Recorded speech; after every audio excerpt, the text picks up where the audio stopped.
You're at your old trusty boat. You call mighty sparrow. I'm in the city of Mardi Gras.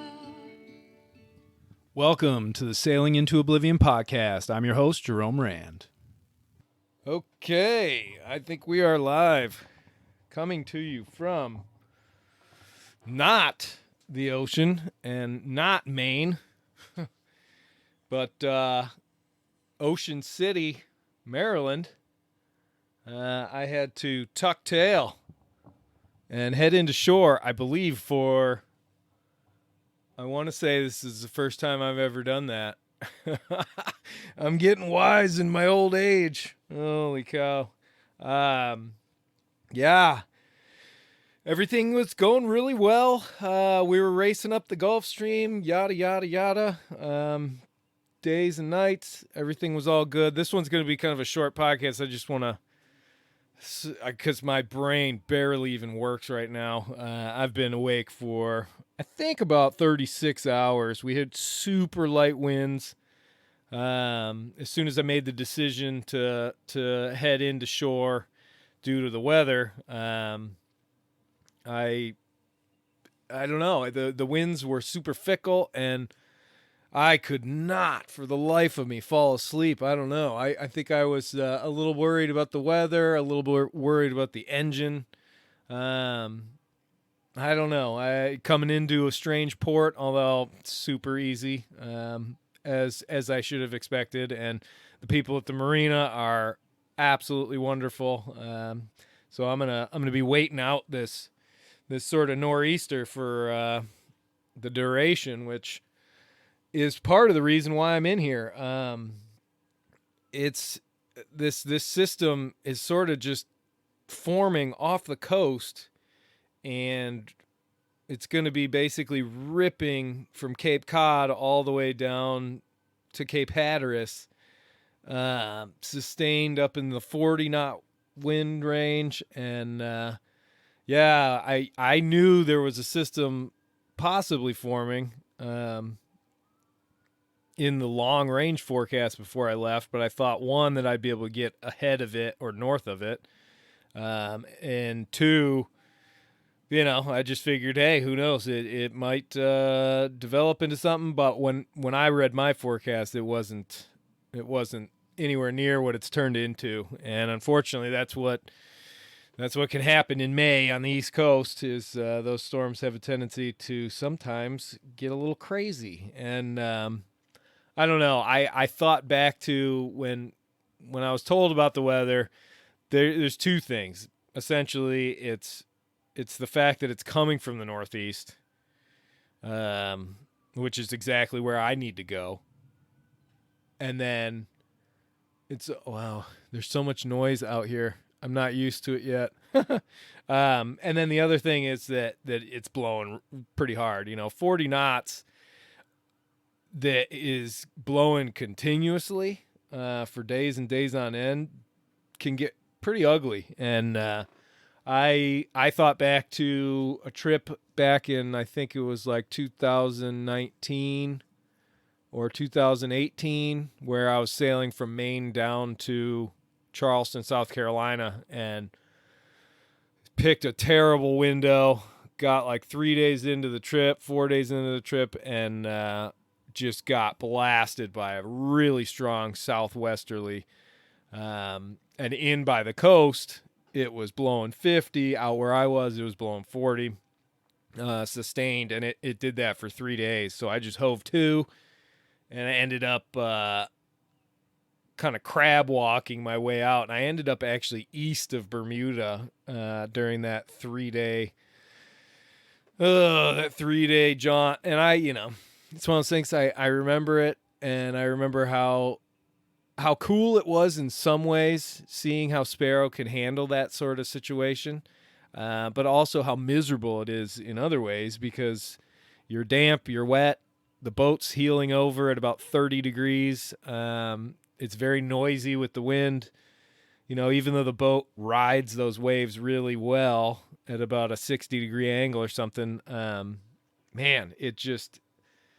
I think on that one, all I did was really tank into my beer supply for 3 days while I just sat out there and slowly got further away from the coast. So I don't know. Those memories weren't 100% the best, and so I've pretty much decided. Yeah, I was like, I'm gonna head in. But oh man, for making that decision, like I said, the winds just got super fickle.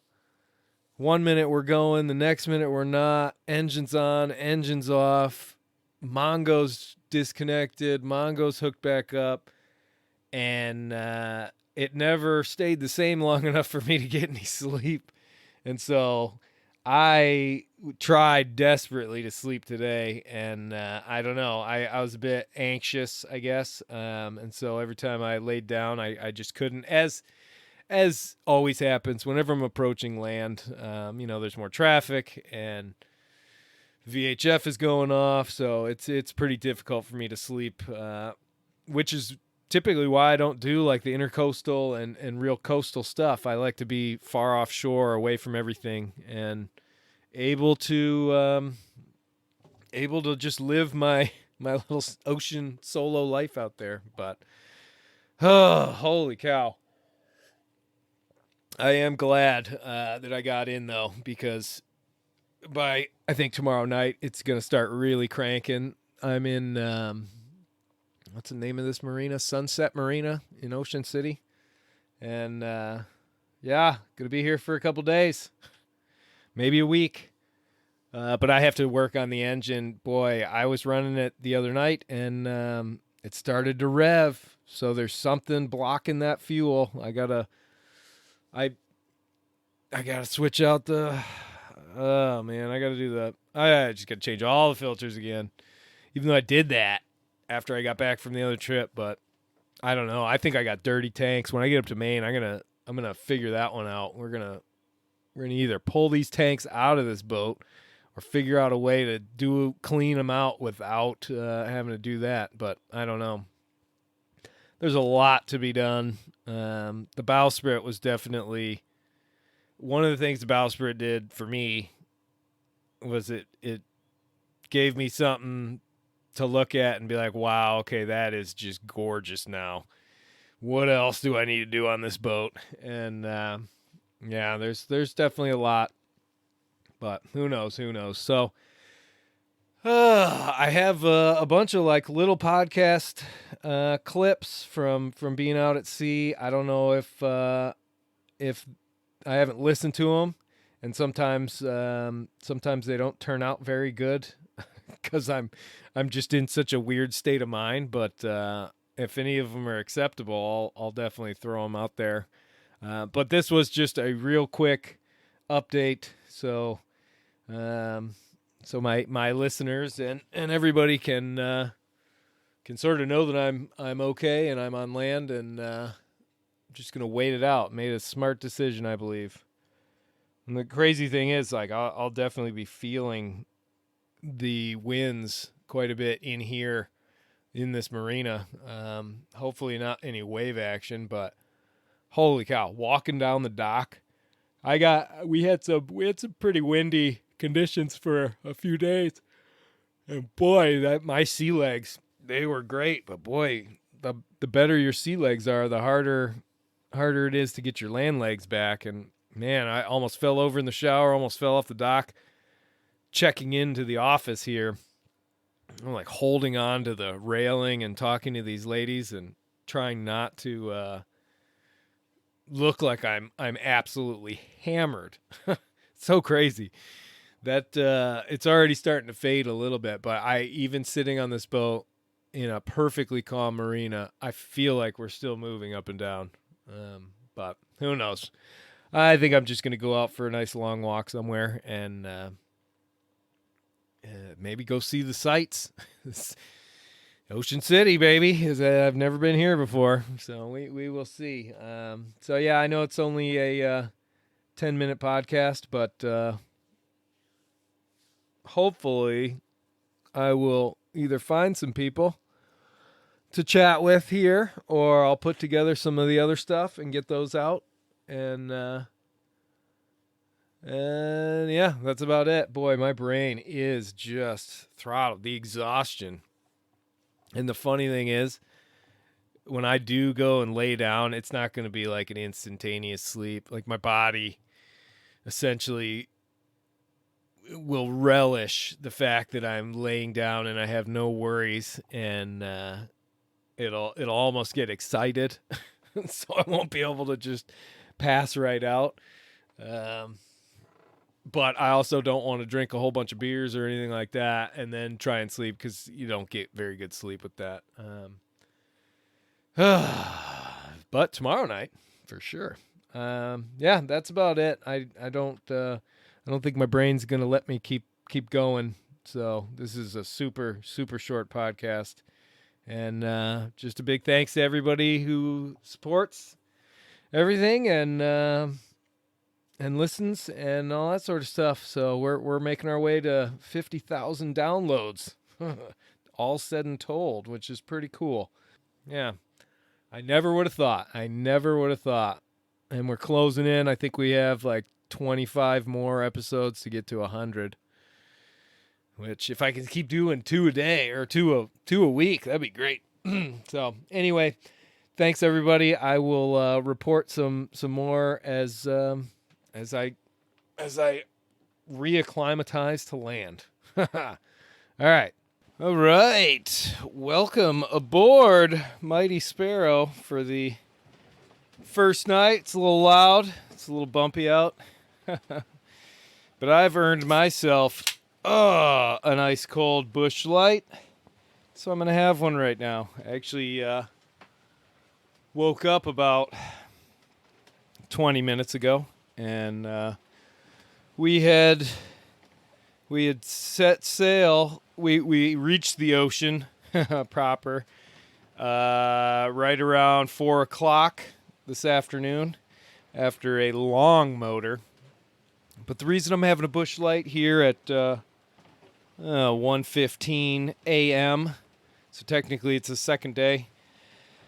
I got up. Things I don't know, just didn't feel quite right. Shine my headlamp on the old drifter, and torn. These old sails. It's fixable. It's right at the lower leading edge, so the tack of the sail.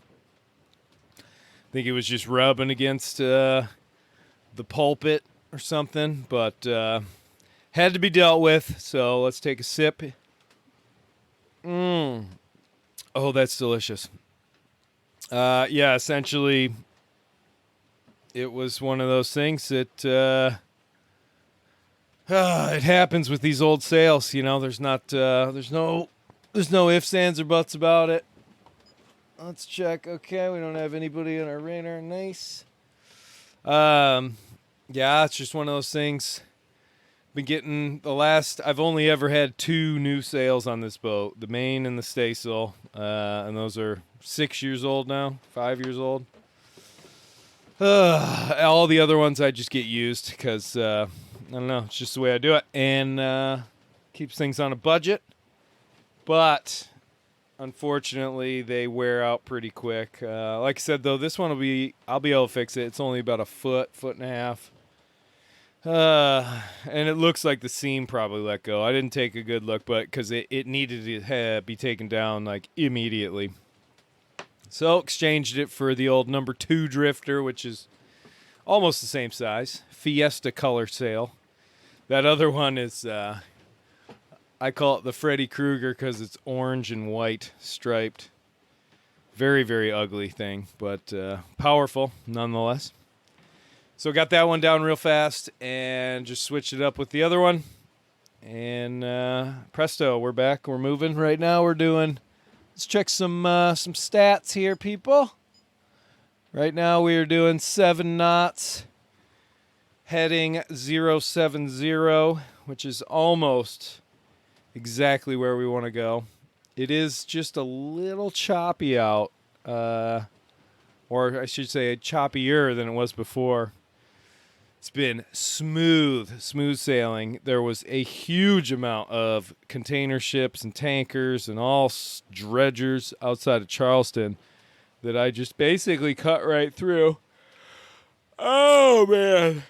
I don't know what the deal is with that stuff. But, man, when I peeled in back in December, I went right past Savannah. Hundreds of miles out, there were giant ships circling around out there. Craziness. Never used to see that stuff before. But in any event, yeah, little action. Hopefully, the old Fiesta sale will get us through until a time at which, well, probably tomorrow I can pull the sewing machine out and fix it. There's a few things that I got on the old task list for tomorrow. Just, checking things over, this, that, and the other thing. The winds are supposed to stay around the 10 knot range, I think, until tomorrow night or something. I don't know. I have conflicting forecasts. But essentially southerlies for the next few days, which is great. We're going to be at the Gulf Stream hopefully by tomorrow evening, and then we'll see really big numbers. But actually, from Charleston to the Gulf Stream, there's a pretty good current running pretty much northeast, and we're in that now, which is why our speed's about 2 knots above average. Holy cow. That beer is really good. Refreshing, to say the least. No, but other than that, Mongo's working well. The engine worked well, but it did, running the engine for like 5 hours, not super hard, but it was about 85, 86 degrees, the air temperature. I don't know what the water temperature is, but in the river, it was hot. And the old buzzer, the old overheating alarm came on for about half a second, a couple of times. So plan is to check the impeller and check the sea strainer again. See if, see if something happened between me checking them about a week ago and me leaving. But who knows? We'll see. Other than that, yeah, the motor up the river and out to St. Helens Sound was great. Got a little, because it was southerly and the fairway to exit the sound basically heads due south. That took a little while. It was a little annoying, but not too bad. And I don't know. It wasn't too bad. It was good. Oh boy, my brain does not work all that well when I'm this tired.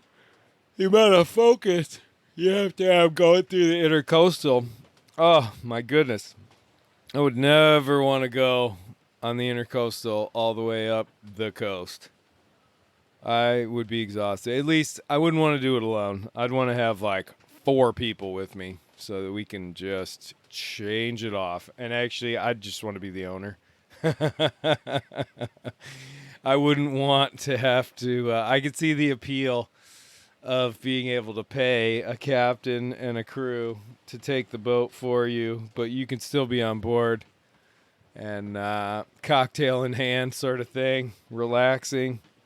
Maybe bring a personal chef along. I don't know. I'm just spitballing here. Oh, man. Yeah, a little goofy. I think I got no, we're still, gosh, we're hoofing right along. We are broad reaching right now. And really, man, we are moving, and it's decently comfortable. I do have to figure out a way to mount this microphone so that I don't have to hold it, because that's kind of annoying. It's like I got a bush light in one hand. Got a microphone in the other. Computer willy-nilly just sitting on the chart table. Oh, man. I'll tell you what I'm looking forward to. This is in about 30 minutes when I know everything's all settled. I'm going back to sleep. Give me Oh, another hour. Actually, no, I would really like 2 hours, please. If I get 2 more hours of sleep, then I'll be pretty good. I'd like to be up just before sunrise, around the 4:30 mark. But it is beautiful out there. Before I ducked back down, we got Scorpio rising to the east. Orion has just fallen. Stars are absolutely beautiful, even with the light pollution from Charleston, which is pretty epic. It is stunning out, and I am looking forward to seeing all these planets as they reveal themselves in the wee hours. We don't have any moon yet, so the next few days we should start seeing the thumbnail, and hopefully in a week we'll have some real good light in the evening, and if all goes well, I'll be up there in Maine for a full moon party hosted by Murph. Good buddy Murph. Oh, that'll be nice. Well, I think that's going to round us out for the first little installment of this podcast. I'd like to talk more, but honestly, my arms are getting tired holding on to these things, and I'm going to have to sort something out a little bit better. But it is great to be back at sea. It feels good. I might have to make a little sandwich or something. I have just been an eating machine so far, which is not good because I don't want to be just completely stuck onto cans of ravioli and SpaghettiOs before the trip is over. So I'll have to curb that a little bit. But other than that, life is pretty good. Looking forward to getting a little further offshore, but boy, the race is on. According to the forecast, I've got about 5 more days before a system rolls off this coast, and I want to be north of that, and I want to be well north of that. So we'll see how it goes. Hopefully it doesn't explode, turn into a crazy actual storm, and hopefully I will be north of it and coasting my way up into the Gulf of Maine. That is all for now. May 2nd, 1:25 in the AM. Brought to you by Mighty Sparrow. Brought to you by Bacon Sales. No, can't say that. They don't endorse me. All right. Good on ya. All right, copy that. Oh, oh, what a night. What an evening. This is classic. Frickin' silent. It's currently 2:30 a.m. on the 3rd. And let me turn this fan up. I don't want that. This is going to be a good one. It's going to be a great one. I don't want any fan noise. This is in the realm of what I like to call offshore gold. Been listening to some podcasts and stuff today, so I'm feeling inspired. Oh, what a day. Absolutely just horrible start to the day. Horrible. The winds last night sort of held, but they were really light. And we're trying to make our way out to the Gulf Stream because we have to get north. There's a system that's coming off, and we got to get north of it. We don't want to get, we're going to get bashed, but we don't want to get that bashed. You know.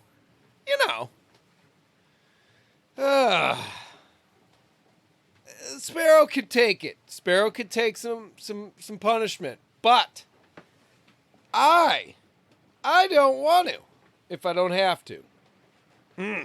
So, in any event, that's my Tim Dillon impression. That's for my brother Sven.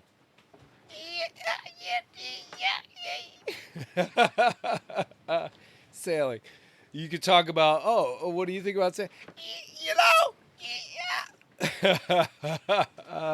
Oh, gosh. No, so anyway, Oh, man. Terrible wind all morning. Ended up actually motoring for a while, which I was honestly, I'm standing up on the deck just swearing and screaming at the wind because it's so light. Yet we would have been able to sail had there not been this wave set from the coming from the east. So we're getting rocked and rolled. I get a little sassy. I end up using my new pulley system. So I open up the exhaust. So motoring, cruising along, and then I end up just pulling the trigger, and I'm like, no, had enough of that noise. Shut the engine down. There's barely a breath of wind, but there's enough to move. So at this point, we've got the drifter up, the big drifter, the new drifter. No. We have. I'm so confused already. We have the old drifter up because the new drifter ripped. So we went through that. I think I already talked about that. I'm not 100% sure. The old drifter tore on the pulpit. And so I put the old one up. And we're just cruising. And then, the winds sort of pipe up a little bit. Enough for the sails not to be slamming.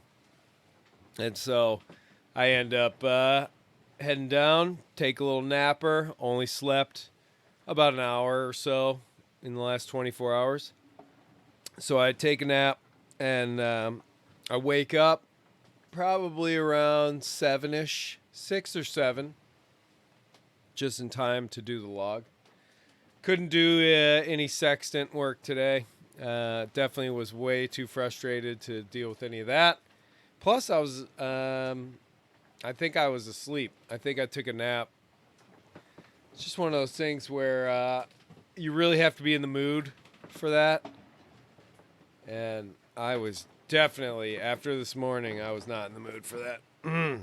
The point of this story is, so I get up, I wake up from this nap, I go up on deck, and there's a sailboat a couple of miles away, up ahead of us. They're cruising sort of wing on wing. It looks like they have basically 2 jibs. They must be headed to Beaufort or something like that. Maybe the Chesapeake. They're headed in the direction of Cape Hatteras. And cruising right along. The wind is up. We're cruising pretty well, but not that well. I have the mainsail and the staysail. Staysail is pulled out. We're going straight downwind. It's lovely, but, you see another sailboat. It's ahead of you. There's just this like ingrained thing that goes on in sailors' minds where, you just have to throw up a little more sail. You know what I mean? That's my Tim Dillon. So I reach in my bag of tricks and I pull out the old spinnaker. Throw that sucker up pretty haphazardly, I'm not going to lie. I just grabbed a random line for the tack and bowling that sucker straight off to the bowsprit and attached a halyard, and I just threw it up. And she's glorious, red and white striped, 1926 or whatever on the label, and boom, we are flying. So you got to picture this scene. Sun is within 20 degrees of the horizon. It's beautiful. Lots of color in the sky already. Sailboat, which now we are catching up to because we are going faster. Texted the old man on that one. Jim Bob, hey, threw the spin up, overtaking a boat. Doesn't happen often. But when it does, I drink Busch Light. We are blasting along. Spinnaker is just flying. And the sea is calm enough that it's like, oh, wow, we're doing like 8.5 knots. It's just beautiful. It's perfect. Perfect setting. Got some tunes jamming. Kind of settling in, enjoying.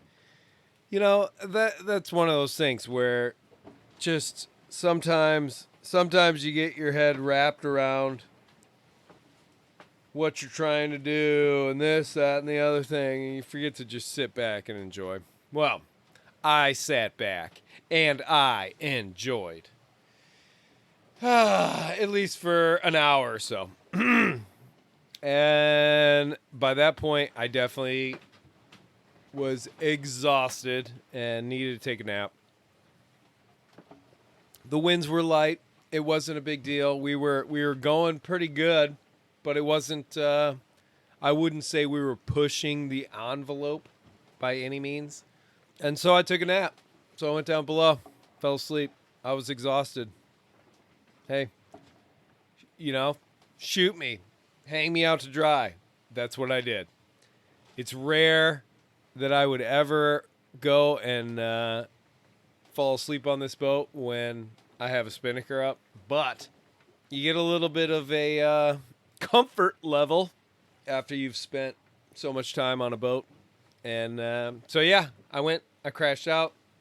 Yeah, it was great. I mean, it's kind of funny because I was that tired where I took a mid-afternoon nap, wake up, put up a spinnaker, chill for like an hour, boom, right back to bed. Flash forward about, I don't know, 5 hours. I wake up probably just around midnight-ish. So this is all happening in real time, just a few hours ago. And we are juicing. Boat is just flying. I mean, we're not in the Gulf Stream, but we're doing 8 knots. But the boat feels pretty good. It's not like, oh, we're out of control or anything like that. We're not broaching this, that, and the other thing, but we are flying through the water. The sound of the ocean passing by the hull was amazing. And we do that, get up in the cockpit, and I'm like, man, holy cow, okay. It's a little windy out. Winds have definitely built. But we're not out of control. It's not out of control by any means.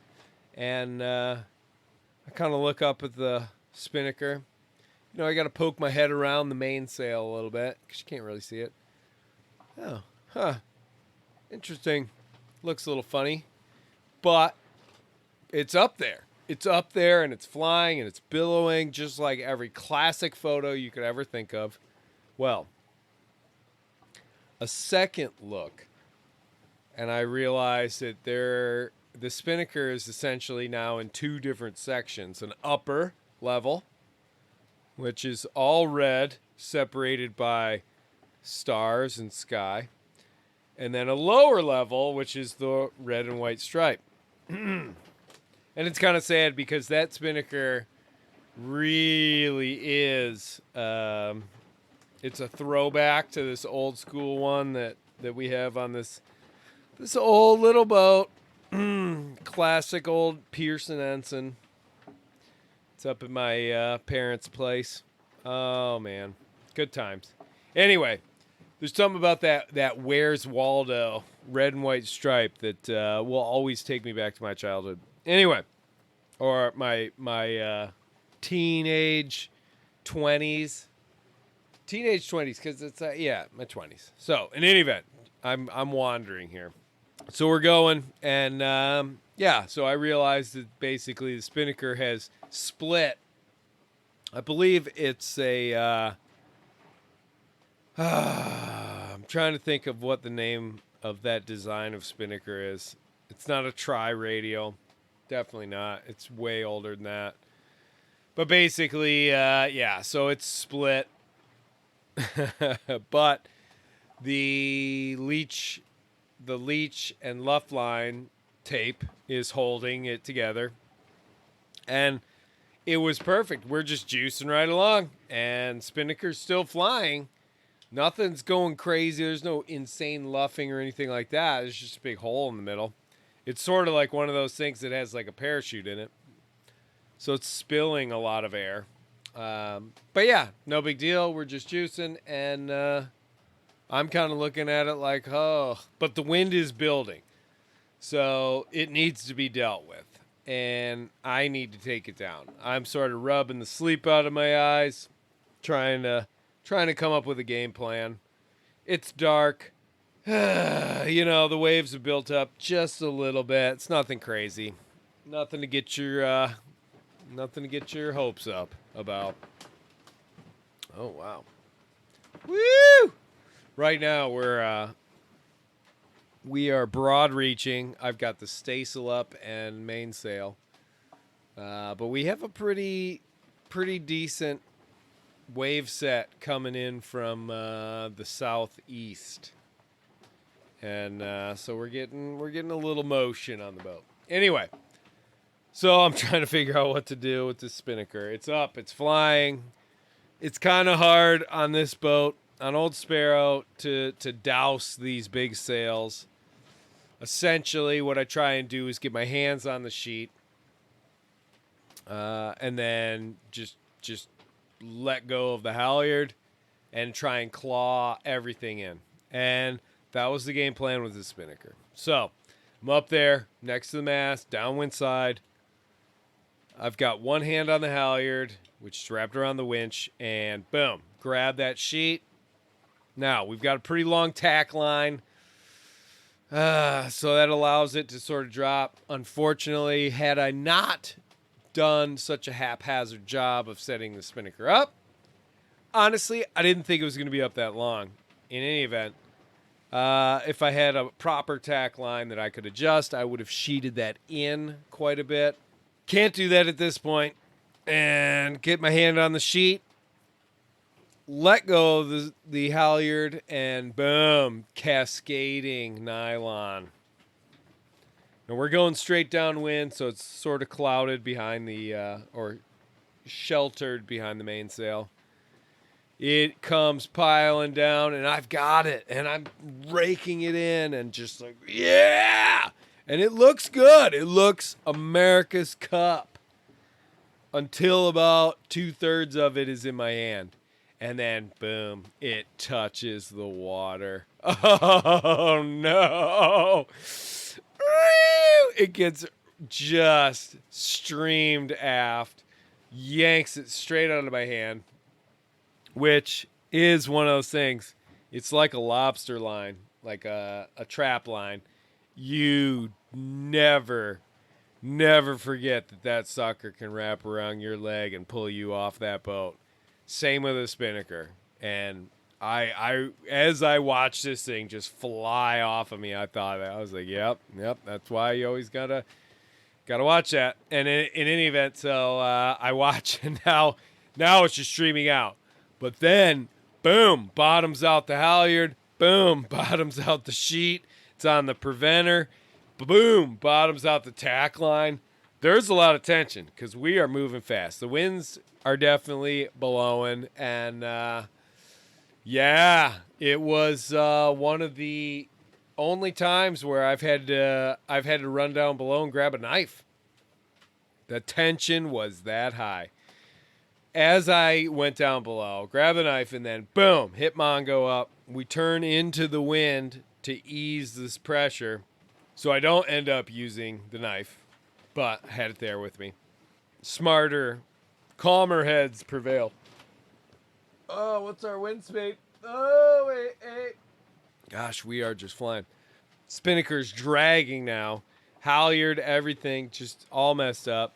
Get my hands on the sail. Start yanking that out of the water into the boat. And slowly but surely peel all of it, at least the lower half. Then I go to get the top half as well, which is all still connected, but now it's acting more like a parachute. And boom, pressure's right back on my hands. I end up having to go and cut the tack line because I'm a little worried about this brand new bowsprit that I put in. So I cut that mostly just to prevent any sort of shape being formed out of that spinnaker in the water.